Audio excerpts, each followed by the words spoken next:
My son forged my signature to steal my house through a reverse mortgage. When I confronted him, he laughed and said, "What are you going to do about it, Mom?" I stayed quiet. 3 weeks later, federal agents arrested him at his office because I'd reported him for bank fraud and elder abuse. He's facing 15 years in prison. My name is Barbara Sullivan, but everyone calls me Barb. I'm 72 years old, and I've lived in the same 3-story brick row house in Philadelphia for 45 years.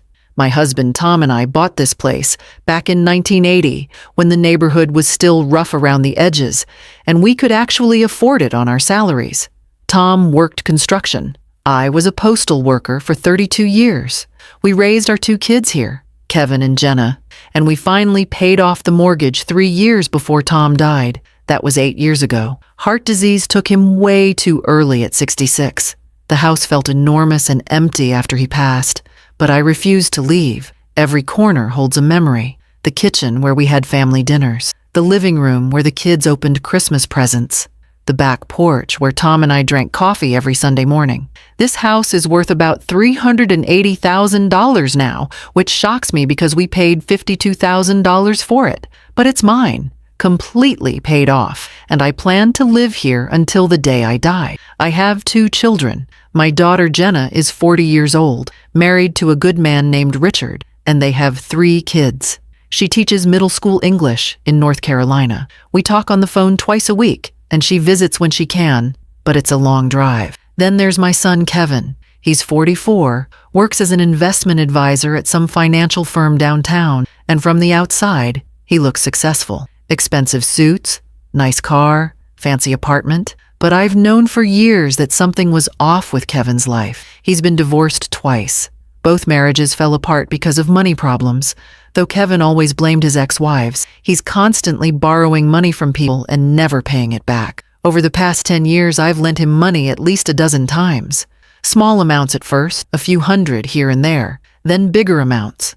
$2,000 to help with his first divorce, $5,000 when he said he was behind on rent, $3,000 for what he called a temporary cash flow problem. I never saw a single penny back. Every time I brought it up, he'd get defensive and say he was going through a rough patch, that his commissions were delayed, that he'd pay me back soon. But about 6 months ago, something changed. Kevin started coming around more often. He'd stop by for dinner, help me rake leaves, ask how I was feeling. At first, I was touched. I thought maybe losing his second wife had made him realize family was important. We'd sit at my kitchen table and he'd tell me about his work, about his son Marcus, who's 16 now and lives mostly with his ex-wife. Kevin seemed more attentive than he'd been in years. Then he started bringing up estate planning. Casual at first, just asking if I had a will, if everything was organized. I told him yes. My lawyer handled all that years ago. But Kevin kept pushing. He said I should review my documents, make sure everything was updated now that I was over 70. He offered to help me sort through paperwork, said his job gave him expertise in this kind of thing. One afternoon in early spring, Kevin showed up with a folder of papers. He said he'd brought some routine documents for my homeowner's insurance that needed signatures. He explained the insurance company required updated information for policyholders over 70.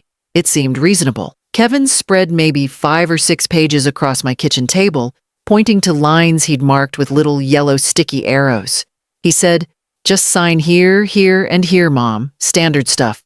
I signed where he showed me. Why wouldn't I? He was my son. I trusted him completely. He gathered up the papers quickly, gave me a kiss on the cheek, thanked me, and left. The whole thing took maybe 10 minutes. I didn't think about it again. I had no idea I'd just signed away my house. Before we continue, subscribe to this channel and comment where you're watching from. Your support means everything. 3 months later, everything fell apart. For 3 months after I signed those papers, life continued normally. I had no reason to think anything was wrong. Kevin called occasionally, always friendly, asking how I was doing. Then, one Tuesday afternoon in June, I checked my mailbox and found an envelope from a company I'd never heard of called Premier Reverse Mortgage Solutions. I almost threw it away thinking it was junk mail, but something made me open it. The letter started with congratulations on my loan approval and included details about disbursement schedules and payment timelines. I read it 3 times sitting right there on my front steps, completely confused. I'd never applied for any kind of loan, let alone a reverse mortgage. I didn't even fully understand what a reverse mortgage was. My hands were shaking as I went inside and called the customer service number printed at the bottom of the letter. After being transferred twice and waiting on hold for what felt like forever, a woman named Jessica came on the line. I explained there must be some mistake, that I'd received this letter but never applied for a reverse mortgage. Jessica asked for my social security number and address to look up my account. Then she said, "Yes, Mrs. Sullivan, your reverse mortgage was approved 6 weeks ago for $285,000.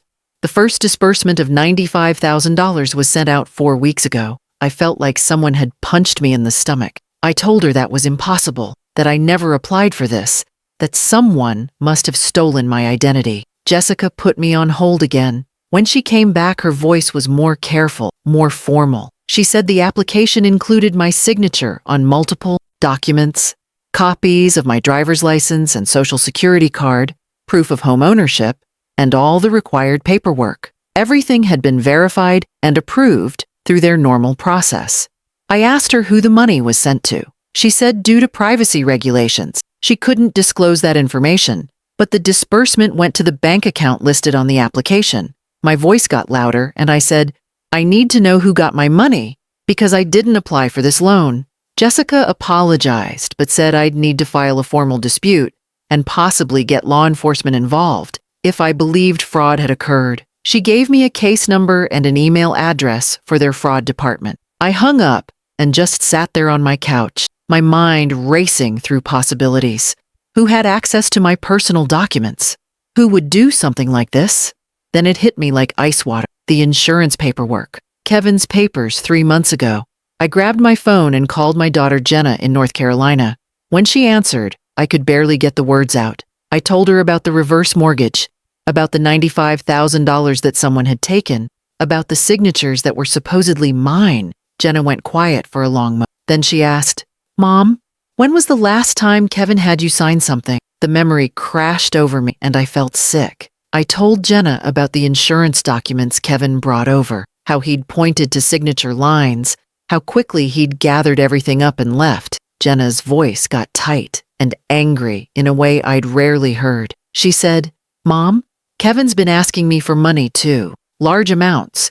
He told me last month he's in serious debt, that he made bad investments, and his divorce settlement destroyed him financially. I told him I couldn't help him. I couldn't breathe properly. My own son, my own child, who I'd carried and raised and loved." Jenna said I needed to confront him immediately, that I needed to find out the truth. That evening, I drove across town to Kevin's apartment. My hands were gripping the steering wheel so hard they hurt. I kept thinking there had to be some explanation, some misunderstanding. Kevin answered the door in gym clothes, looking annoyed that I'd showed up without calling. I walked past him into his living room and asked him directly if he'd taken out a reverse mortgage on my house.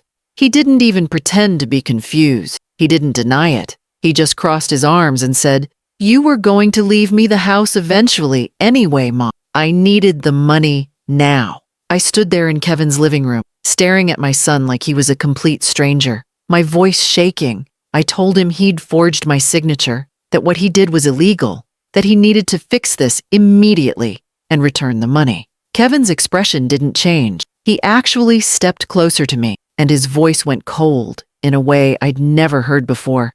He said, "What are you going to do about it, Mom? Call the cops on your own son? The paperwork has your signature on it. The money's gone. I already used it to pay off my debts.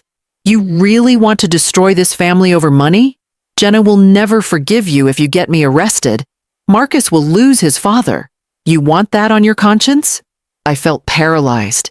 He was using my love for him as a weapon, betting that I'd be too afraid or too guilty to do anything. Kevin walked to his apartment door and opened it, a clear signal for me to leave. I walked out without saying another word. I got to my car and sat there in the parking lot crying for 20 minutes. My chest hurt. My hands wouldn't stop shaking. I kept thinking about the baby I'd rocked to sleep, the little boy who used to bring me dandelions from the yard, and I couldn't connect that child to the man who'd just threatened me. I drove home in a daze. That night I didn't sleep at all. I kept replaying Kevin's words, his complete lack of remorse, the way he'd calculated that I wouldn't fight back because I loved him too much. By the time the sun came up, something had shifted inside me. I realized Kevin was counting on me being weak, being too scared of losing him to protect myself.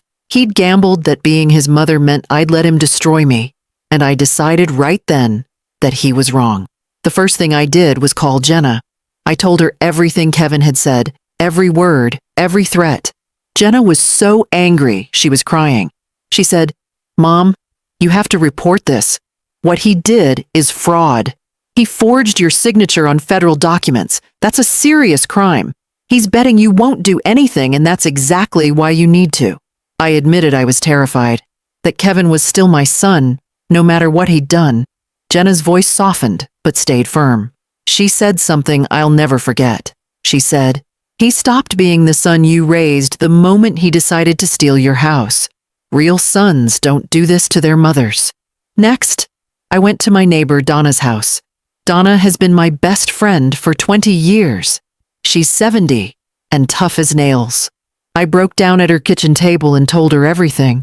Donna held my hand and listened to every word. When I finished, she said her nephew worked for the FBI in their financial crimes division. She picked up her phone right then and called him, explaining my situation. He told Donna to have me expect a call from a colleague within 2 days. That call came exactly when promised. A special agent named Thomas Chen introduced himself and asked me to explain what happened. I told him about Kevin, the forged signatures, the reverse mortgage, everything. Agent Chen listened carefully and then explained that reverse mortgage fraud was a federal offense, especially when it involved forging signatures and elder abuse. He said if I was willing to press charges and cooperate with an investigation, they would look into Kevin's actions thoroughly. But he warned me this could result in serious criminal charges against my son if the evidence supported my claims. I asked what would happen to Kevin if they found proof. Agent Chen was honest. He said bank fraud and elder financial exploitation could carry 10 to 20 years in prison depending on the amounts involved. He gave me 3 days to think about whether I wanted to move forward. Those 3 days were the longest of my life. I looked at old photos of Kevin as a child. I cried until I had no tears left. But I also thought about his cold eyes when he asked what I was going to do about it. I thought about him stealing my security and gambling, that I'd be too weak to stop him. On the 3rd day, I called Agent Chen back and said I wanted to file a formal complaint. For 3 weeks after I filed the complaint, I heard nothing from the FBI. Those were the strangest weeks of my life. I went through my daily routine like a ghost, watering plants, watching television, but my mind was somewhere else entirely. Kevin called me twice during that time, his voice casual and friendly, asking if I wanted to meet for dinner or if I needed anything from the store. I made up excuses about not feeling well, about being busy with doctor appointments. He had absolutely no idea what was coming. Part of me felt guilty for the deception, but a bigger part of me knew he'd deceived me first and felt no guilt at all. On a Tuesday morning in late July, my phone rang at 8:30. It was Agent Chen. His voice was professional, but I could hear something else underneath, maybe satisfaction. He said, "Mrs. Sullivan, I wanted to inform you that we executed search warrants at your son's workplace and residence this morning. He's been taken into federal custody." My legs went weak, and I had to sit down on my kitchen floor, my back against the cabinets. Agent Chen continued talking, explaining that they'd found extensive evidence of the fraud. Kevin had been incredibly sloppy, leaving a digital trail that buried him. They'd found emails between him and the reverse mortgage company where he explicitly discussed forging my signature. They'd found the documents he'd scanned. They'd found everything. Then Agent Chen told me something that made my blood run cold. Kevin hadn't just done this to me. During their investigation, they'd discovered he'd been systematically defrauding his own clients. 2 other elderly people, both over 75, had been victims of similar schemes. Kevin had forged documents to access their retirement accounts and home equity, stealing over $400,000 combined. He'd used his position as their trusted financial advisor to destroy them. My son wasn't just someone who'd made one terrible mistake with his mother. He was a predator who'd been targeting vulnerable seniors for years. Agent Chen explained the charges. Multiple counts of bank fraud, wire fraud, elder abuse, identity theft, and securities fraud. The evidence was overwhelming. Kevin's own arrogance had destroyed him. He'd kept detailed records, apparently believing he was too smart to ever get caught. Within an hour of that phone call, Jenna called me crying. She said Kevin's ex-wife had contacted her because federal agents had shown up at Kevin's office in the middle of the workday. They'd walked him out in handcuffs in front of all his colleagues and clients. Kevin had called his ex-wife from jail, hysterical and furious, demanding she contact me and make me drop the charges. When she'd asked what he'd done, he'd finally admitted everything. The forgery, the other victims, the gambling debts that had pushed him to steal in the first place. Jenna told me she was proud of me, that I'd done the right thing, that Kevin would have kept destroying people if I hadn't stopped him. But hearing those words didn't make the pain go away. 2 days later, Kevin's lawyer called, asking if I'd consider writing a letter supporting leniency in sentencing. I said no immediately. The lawyer then asked if Kevin could speak with me directly. I refused that too. The reverse mortgage company, facing potential liability for their failure to properly verify the application, agreed to void the entire loan. My house was safe. They launched an internal investigation into their approval process. The 2 other elderly victims Kevin had defrauded also pressed charges and thanked me for having the courage to come forward. One was an 82-year-old widower who'd lost his entire retirement savings. The other was a 76-year-old woman Kevin had convinced to invest in fake opportunities.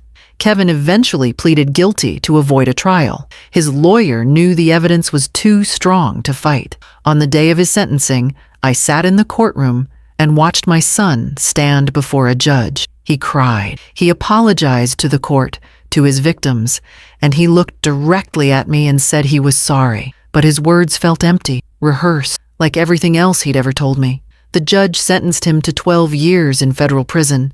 As they led him away, Kevin looked back at me one last time. I didn't look away, but I didn't cry either. I just sat there, numb. Kevin has been in federal prison for 8 months now. He's written me 4 letters so far. I've read every single one, but I haven't responded to any of them. In his letters, he talks about his gambling addiction, how it spiraled out of control over the years. He writes about the bad choices he made, the people he hurt, how much he regrets everything. He asks for my forgiveness.